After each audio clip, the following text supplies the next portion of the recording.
오늘은 여호와께서 아시나니라는 제목으로 하나님의 말씀을 함께 나누겠습니다. 어제 본문에 이어서 요단강을 건너기 전에 두 지파 반이 세운 제단의 문제에 대해서 함께 나누고 있습니다. 르우벤 자손, 갓 자손, 그리고 므낫세 반 지파가 이 나머지 온 회중이라고 어저께 불리었던 리더십들에게 대답하는 내용이 오늘 본문에 나옵니다. 하나님께 거역하는 것이었다면 하나님께서 우리를 심판하실 것이다 라고 분명하게 말하면서 여호와께서 아시나니라는 표현을 했습니다. 제단을 쌓았다라는 것은 사실이죠. 그러나 그들의 의도와 목적을 하나님이 분명히 보신다라는 것, 이것이 사실 성경 전체에 흐르는 아주 중요한 주제이기도 합니다. 세상의 법은 결국 그 행위 결과 자체가 아주 중요하다라고도 할 수 있습니다. 그러나 하나님의 법에서는 우리의 마음의 문제가 어떠한가, 우리의 마음의 동기가 어떠했는가, 이것이 매우 중요하다고 할 수 있습니다. 이 문제가 어려운 이유는 세상에서는 우리가 음욕을 품었다라고 해서 간음죄가 되지는 않지만 하나님의 나라에서는 이 의도 자체가 바로 그 행위의 결과 자체이기도 하다라는 것은 예수님의 산상수훈을 통해서도 우리는 보게 되었고 또 보게 될 것입니다. 이는 은혜이기도 하지만 우리의 마음이 얼마나 여호와 앞에 드러나 있는지도 사실 저희들은 잘 살펴야 하는 주제라고도 할 수 있겠습니다. 여호와께서 아신다라는 표현이 억울한 자들에게는 굉장히 큰 복음이죠. 그러나 죄와 완전히 떨어질 수 없는 저희들의 이 연약한 마음을 여호와께서 또한 아신다라는 사실을 우리가 코람데오 하나님 앞에 있는 저희들은 항상 기억하고 우리 죄를 완전히 씻기신 예수 그리스도와의 더 깊은 연합함을 우리는 꿈꾸며 나아가야 하는 이런 내용을 오늘 본문에서도 발견할 수 있겠습니다. 하나님께서는 우리의 중심을 아십니다. 우리의 동기와 우리의 의도를 다 아십니다. 그리고 이 두 지파 반은 그들의 목적이 분명하게 하나님의 뜻을 어긋나 있는 것이 아니다라는 것을 하나하나 설명하고 있습니다. 그들의 두려움은 무엇이었습니까? 지금은 괜찮지만 나중에 언젠가 시간이 지났을 때 그 자손들이 이제 두 지파 반 자손들에게 이스라엘 하나님 여호와와 너희는 상관이 없다라고 말하는 것이 두려웠던 거예요. 약속의 땅 가나안 땅 그 경계를 벗어난 곳에 기업으로 받고 그들이 그곳에 정착을 하다 보니 시간이 지나다 보면 이들은 우리와 상관없는 사람들입니다 라고 충분히 말할 수 있다라고 그들 자신도 두려웠던 것이죠. 이 전까지는 요단 동편에 있을 때에도 모세가 함께하고 있었고 무엇보다 회막이 하나님의 성막이 함께 요단 동편에서도 움직였었습니다. 그런데 긴 시간을 요단 서편 땅에서 정복하는 데 도움을 주다 보니까 이제 성막은 실로라는 곳에 정착을 했습니다. 그리고 이제 길갈이라는 새로운 곳이 할례의 산으로서 완전한 기념이 되는 것을 그들이 보았습니다. 그러나 이제 요단 동편으로 갔을 때 그들은 더 이상 회막을 가지고 있지도 제단을 가지고 있지도 않은 이 상황 가운데 우리와 우리 자손이 여호와 하나님과 상관없다라고 회막을 가지고 있는 이 10지파가 이야기하는 것이 너무나 두려운 것이었죠.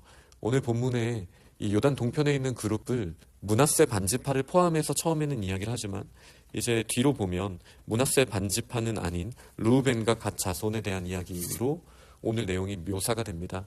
그 이유는 므낫세 반지파는 요단 서편에도 땅을 기업으로 받았으니 만약에 어떤 문제가 있으면 다시 서쪽으로 와서 그곳에서 같이 정착을 하면 되잖아요. 그러나 르우벤과 갓 자손 같은 경우는 나중에 요단 서편 지파들이 그들을 인정하지 않고 같은 민족으로 받아들여주지 않는다면 이들은 여호와 하나님께서 그들을 끊어냈다라고 생각할 수밖에 없는 그 두려움이 가장 컸던 것입니다. 그러니 이들의 동기는 무엇입니까? 우리도 여호와 하나님의 백성이다. 우리는 여호와 하나님을 경외하기를 원한다. 우리도 여호와 하나님 앞에서 바른 제사를 드리는 하나님의 백성이다. 이 사실이 그들에게도 기억되고 또 요단 서편에 있는 나머지 10지파에게도 기억되기를 간절히 원했던 마음이라고 할 수 있습니다. 이 내용들을 하나하나 이제 설명을 했을 때 다른 10지파의 리더십과 비느하스는 마음에 기쁨이 있었습니다. 그런 꿈을 꾸는 것은 우리 공동체가 함께 꿈을 꿔야 하는 제목이라고 생각했기 때문입니다. 그래서 그들의 말을 듣고 좋게 여겼다라고 분명히 표현을 했습니다. 오늘 여호와께서 우리 중에 계신 줄을 안다라고 비느하스가 선포합니다. 만약에 이것이 잘못된 동기로, 목적으로, 의도를 가지고 제단을 쌓았던 것이라면 같은 민족끼리, 하나님께서 구원한 백성들끼리 큰 분열이 일어나고 전쟁이 아마 일어났을 것입니다. 그러나 이들의 동기가 명확하기 때문에 하나님을 위하고 또 하나님 안에 있기를 원하는 그들의 마음이 분명하게 표현이 되었기 때문에 그들 사이에 분쟁도 일어나지 않게 되었지만 하나님의 심판이 임하지 않게 된 것도 너무나 큰 기쁨이었던 것이죠. 마치 바알볼 사건 때처럼 또 아간의 범죄 때처럼 소수의 문제가 온 이스라엘 회중에게 영향을 끼쳤던 것처럼 이들의 범죄가 만약에 하나님을 떠나기 위한 우상숭배를 대놓고 한 것이라면 이제 이 문제는 훨씬 큰 문제가 되어서 온 이스라엘 회중의 심판에도 영향을 미치게 되었을 것입니다. 그리고 이는 실제로 역사 가운데 일어나게 됩니다. 나중에 남유다와 북이스라엘로 분열되게 되었을 때 여로보암이 저지른 죄가 무엇입니까? 제단을 베델에 또 단에 쌓았던 거예요. 여호와의 성막이 있는 또 여호와의 성전이 있는 예루살렘에 하나님의 임재가 분명히 있는데 그것을 무시하고 자기들의 유익을 위해 지금 이들이 걱정하는 것처럼 그들을 위하여 제단을 쌓은 일이 역사적으로 일어납니다. 그리고 이 결과 큰 심판이 북이스라엘 땅에 임하게 되었다는 사실을 저희는 잘 알고 있습니다. 그러니 정말 동기가 중요합니다. 그때는 훨씬 더 정당성을 가지고 지었던 것처럼 보여집니다. 너희가 예루살렘까지 갈 수 없으니 너희는 북이스라엘 사람들이니 이곳이 여호와를 위한 제단이다 라고 여로보암과 모든 북이스라엘 왕들은 그렇게 선포를 했었죠. 그러나 결코 그것은 하나님의 뜻이 될 수 없었습니다. 하나님 앞에 나아가는 길은 오직 한 길밖에 없는 것이죠. 바로 예수 그리스도 한 분이 유일한 길이십니다. 그 외에 다른 길은 결단코 있을 수 없습니다. 그러니 오늘 본문을 통해서 사실 이스라엘 백성은 기억하고 다른 제단을 쌓는 일을 생각도 하지 말았어야 하는데 안타깝게도 역사상 그런 일이 일어났었죠. 오늘 저희들의 매일의 삶 가운데에도 이런 제단을 쌓는 유혹은 언제든지 일어날 수 있습니다. 예수 그리스도 외에 다른 복음이 없다라고 사도 바울은 분명하게 이야기를 했습니다. 저희들의 매일의 삶 가운데 예수 그리스도를 의지하지 않고 다른 어떤 편리나 다른 더 큰 유익을 우리가 얻어낼 수 있다고 생각해서 쌓고 있는 제단이 혹 있습니까? 예수 그리스도 외에는 결단코 복음이 없다라는 사실을 저희가 기억하고 그 제단을 반드시 저희가 허물어야 할 것입니다. 오늘 본문을 통해서 저희는 다시 하나님 안에서만 소망이 있다는 것을 기억해야겠습니다. 왜 이 두 지파 반이 제단을 쌓았습니까? 증인이 필요했기 때문입니다. 오늘 본문 마지막에 말하는 그 제단을 엣이라고 불렀다라고 표현을 하고 있는데요. 이 엣은 증인이라는 뜻, 증거라는 의미를 가지고 있습니다. 이 제단이 모형이라는 말이 분명히 앞에 나와 있고요. 이 제단은 모형입니다 라는 표현을 썼고요. 그러나 이 모형을 통해서 우리가 원하는 것은 여호와께서 하나님이 되시는 증거를 우리 후손들이 보게 하기 위하여 또 여러분들도 우리가 한 백성임을 알게 하기 위하여 증인으로서 또 증거로서 이 제단을 쌓았다라고 표현하고 있는 거예요. 하나님께서는 우리들에게 많은 증거들을 주셨습니다. 먼저 요단강을 마른 땅처럼 건너게 하신 이후에 또 증거를 12기둥을 강가에 세우게 하셨었죠. 이렇게 우리의 삶 가운데 증거를 주시는 일들이 있습니다. 성경을 보자면 무지개도 그렇고요.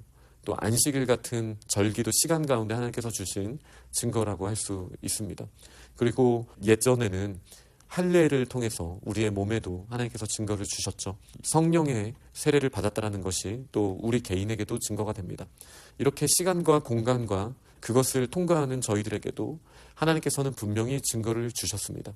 그러니 다른 증거가 저희들에게 무엇이 필요하겠습니까? 우리에게 맡기신 공간에서 시간에서 하나님의 사람인 저희가 하나님의 율법을 소중히 여기고 그 하나님의 아름다우심을 드러내기 위한 삶을 사는 것 자체가 여호와께서 우리의 하나님이 되신다라는 가장 강력한 증거가 된다라는 사실을 기억하십시오. 아무리 모세가 만들었어도 놋뱀이 나중에 시간이 되었을 때는 멋진 증거가 되는 것이 아니라 그것 자체가 우상숭배가 될 수 있습니다.